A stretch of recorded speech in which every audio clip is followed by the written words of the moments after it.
धाकड़ खबर, बेखौफ सुबह, बेबाक अंदाज। धाकड़ खबर में आपका स्वागत है। मैं आपके साथ हूं अकरम रईस खान। जब से 2014 से प्रधानमंत्री नरेंद्र मोदी देश की सत्ता पर काबिज हुए हैं, तब से भगवा गैंग, आरएसएस और उनकी पूरी सरकार और तमाम लोग कुछ इतिहासकार बन गए हैं। अलग अलग नए तरीके का इतिहास बताते रहते हैं। उसी क्रम में बहुत सारे मीडिया कर्मी भी हैं जो तिहाड़ जेल जाके आए हैं 100 करोड़ रुपए की रिश्वत मांगने के मामले में। वाई प्लस सिक्योरिटी में घूम रहे हैं साहब के रहमो क्रम पर। पहले जो है जी न्यूज पे हुआ करते थे, आजकल आज तक पर आ गए हैं। आप समझ गए होंगे मैं बात कर रहा हूं सुधीर चौधरी की।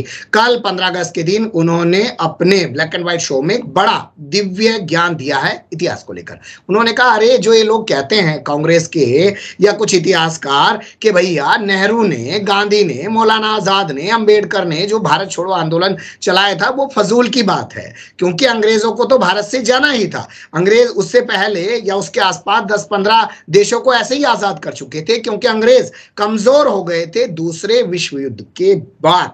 तो हमें लगा कि इस मुद्दे पे तो बात की जानी चाहिए, और इस मुद्दे पर बात करने के लिए सबसे अच्छी जो शख्सियत हो सकती हैं, जिनको देश नहीं दुनिया भी सुनना चाहती है, वह है डॉक्टर राम पुनियानी जी। तो हमने उनसे संपर्क किया, उन्होंने टाइम दिया, लेकिन उनसे क्या बात हम करेंगे और वो इस बारे में क्या बताएंगे, उससे पहले आपके सामने सुधीर चौधरी का संबोधन रख रहा हूं, उसे सुन लीजिए। कि महात्मा गांधी, पंडित जवाहरलाल नेहरू और कांग्रेस पार्टी द्वारा शुरू किए गए भारत छोड़ो आंदोलन की वजह से ही अंग्रेज भारत को आजादी देने के लिए मजबूर हो गए।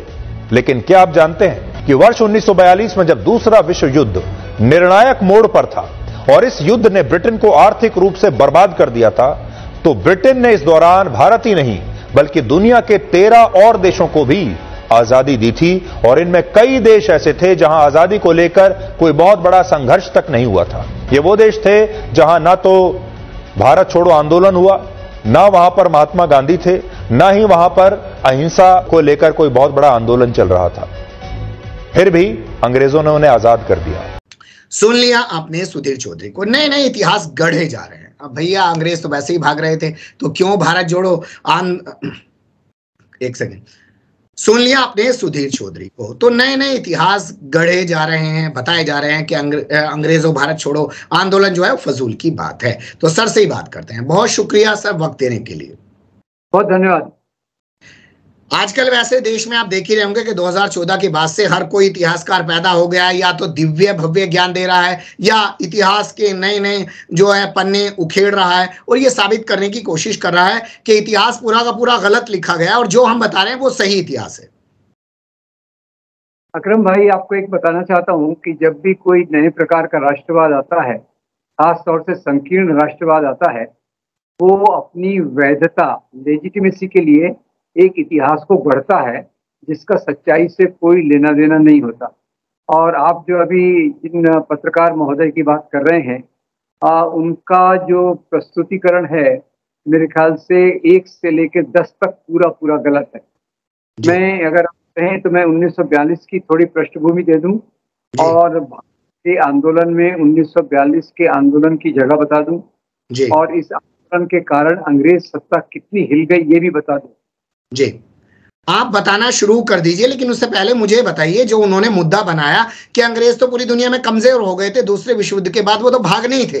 भारत छोड़ो आंदोलन, उसमें नेहरू, गांधी, इन तमाम लोगों को बेवजह हीरो बनाया जाता है। आप थोड़ा अगर उसके बारे में पहले बता पाए तो।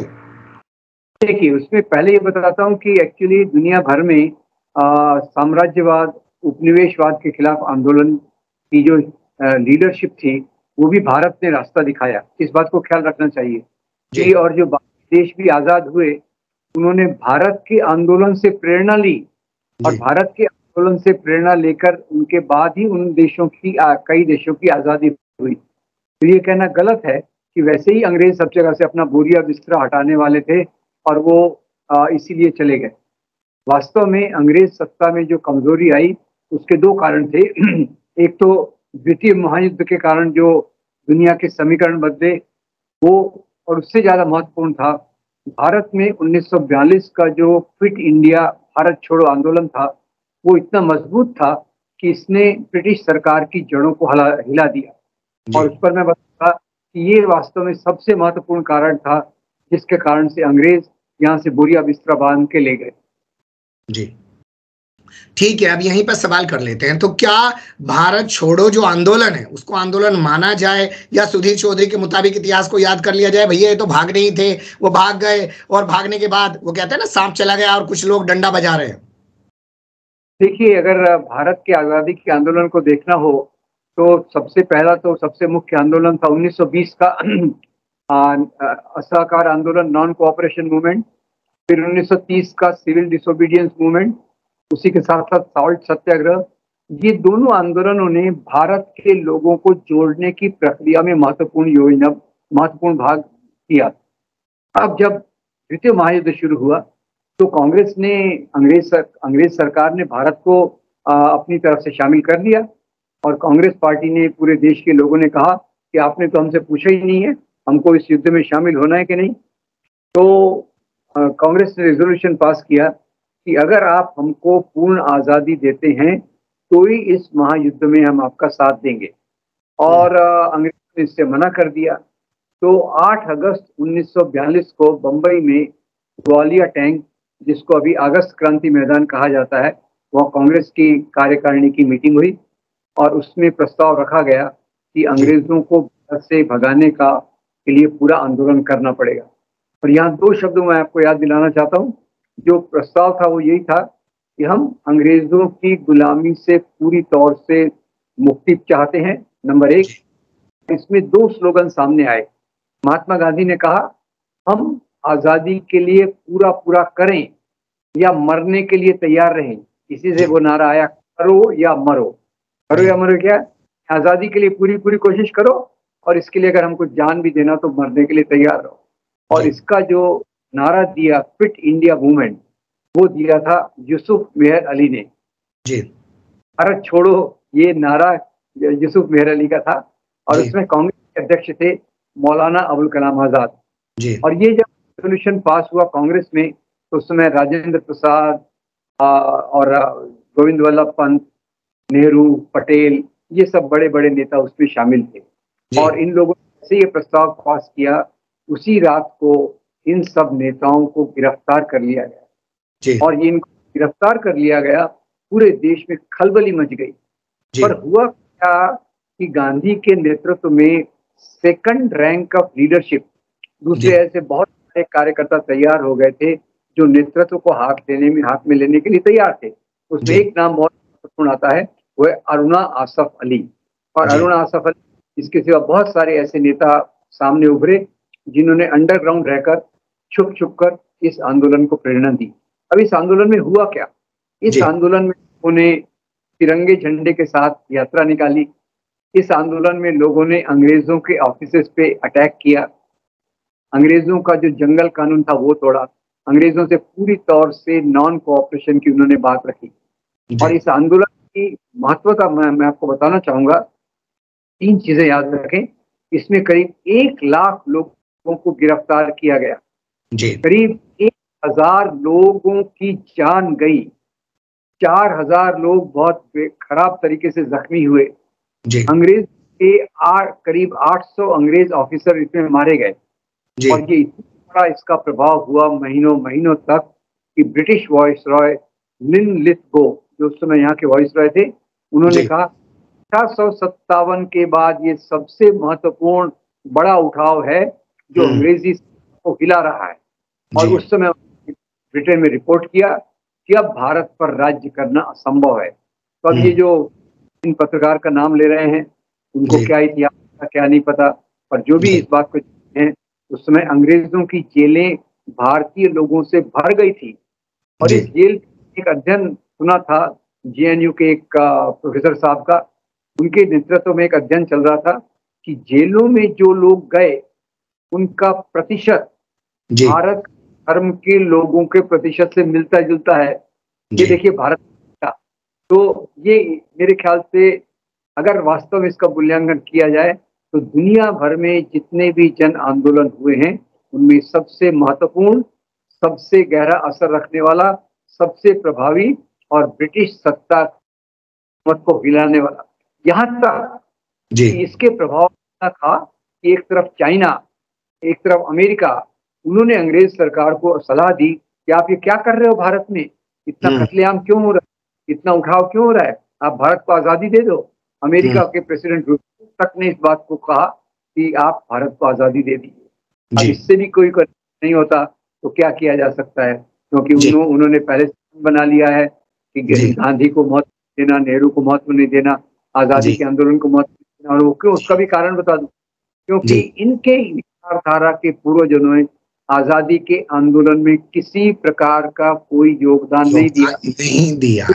मैं सवाल यहीं से उठाना चाहता हूं और एक सेकंड के लिए आपको रोक रहा हूं सर, क्योंकि जब भी भारत छोड़ो आंदोलन की बात होती है तो लोग लेटर निकाल के दिखाने लग जाते हैं। अटल बिहारी वाजपेयी का वो लेटर निकाल के दिखाने लग जाते हैं। बहुत सारे भगवा गैंग से जुड़े हुए सावरकर, गोलवलकर, ना जाने किन किन लोगों का, जो कह रहे थे कि हम अंग्रेजों के साथ हैं और जो भारत छोड़ो आंदोलन में लोग लगे हुए हैं हमें उनका साथ नहीं देना है। तो शायद अब ये लोग इस आंदोलन को अपने संस्कारी पत्रकारों के जरिए मिटाना चाहते हैं इतिहास के पन्नों से इस तरह। ठीक है, 3-4 चीजें फिर मैं एक एक का बता दूं। अटल बिहारी वाजपेयी उस समय क्या हुए थे, अपने गांव बटेश्वर में गए हुए थे क्योंकि कॉलेजेस बंद हो गए थे। देखिए, आंदोलन का प्रभाव इतना था कि कॉलेजेस बंद हो गए। अटल बिहारी वाजपेयी उस समय 17 साल के रहे होंगे। कॉलेज बंद हो गया, घर गए, और घर गए तो घर में वो आंदोलन निकल रहा था। उनके पतों से ही मैं बता रहा हूँ, घर में ये फ्रंट लाइन में रामकृष्णन और दुबे का बहुत अच्छा लेख आया था। ये अब घर में बैठे आंदोलनकारी जा रहे थे, महात्मा गांधी की जय चिल्ला रहे थे, तिरंगा झंडा की जय कह रहे थे, अटल जी उसके पीछे पीछे हो लिए। तो अब पुलिस ने जब इस पे लाठीचार्ज किया तो उन्होंने अटल जी को भी पकड़ लिया। तो अटल जी ने तुरंत जाके जेल में जाके लेटर लिखा कि मुझे इस आंदोलन से कोई लेना देना नहीं है, मैं केवल समाज, इसका नेतृत्व महुआ वो 2 व्यक्ति कर रहे थे जिनको बाद में सजा मिली। ये अटल बिहारी वाजपेयी।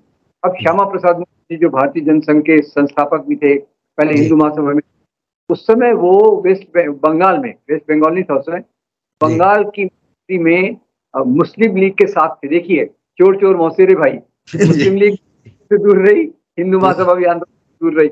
और श्यामा प्रसाद मुखर्जी क्या लिखते हैं अंग्रेजों को लिखते हैं कि आप बिल्कुल परेशान मत होइए, वेस्ट बंगाल में हम इस आंदोलन को पूरी तरह से कुचल देंगे और आपको ये बताएंगे कि इस आंदोलन को कैसे कुचला जाए। ये श्यामा प्रसाद मुखर्जी। तीसरा आता हूँ सावरकर पे। सावरकर ने समय अपने पूरे हिंदू महासभा में एक संदेश भेजा, उन्होंने मैसेज भेजा कि हम हिंदू महासभा के लोगों ने ऐसा अपने काम को चालू रखना चाहिए, अंग्रेजों का बिल्कुल नहीं करना चाहिए।